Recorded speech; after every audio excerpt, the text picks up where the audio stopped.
we're talking neck pain, something no one wants to deal with. And thankfully, there is new technology that's making it easier to heal patients. We're with Dr. Jay Jaganathan. He is a board-certified neurosurgeon. Tell us a little bit about what you guys can do now to help people with neck issues. So traditionally, the treatment for disc herniation in the neck was what's called a cervical fusion, which involves fusing two vertebrae together. It was a very effective technique in terms of treating pinched nerves and stuff, but the major downside of that is that patients often lost a bit of their neck motion. And the rule of thumb is about 10 to 15% of the neck motion per level, which when you're talking about more than one level, it can be a pretty significant amount of neck motion and can lead to stiffness in the neck.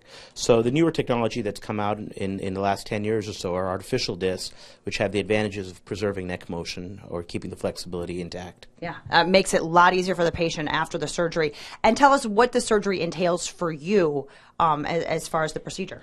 The overall goal of the surgery is still the same. It's to go in there and remove the disc or the arthritis that's causing pressure on the nerve.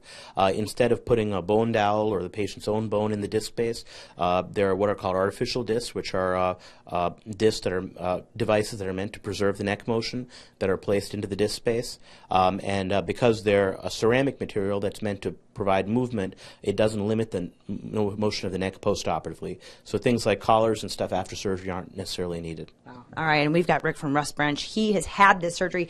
Tell us a little bit about what the pain was like for you before going under the knife. Before, I did a lot of computer work, so it was constantly staring at the computer, looking, and it was a constant neck pain. It was nagging like you had slept wrong all day long. So that's kind of what it was like every day. Okay, and so tell us what the procedure was like for you as far as going into it and then recovery.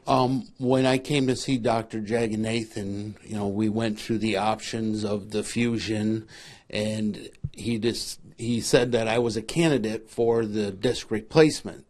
So, and when he explained the difference in the mobility that I would have because of my age, it was much more beneficial to do that, go that route. So we opted for it, and the surgery went well. I was in and out. I was walking around the hospital that night, and I was released the next day by noon with no collar, nothing like that. So I just had to take it easy for a few weeks, and I was back to work in 6 weeks. Wow. And so tell us how long ago this happened and how you're feeling today.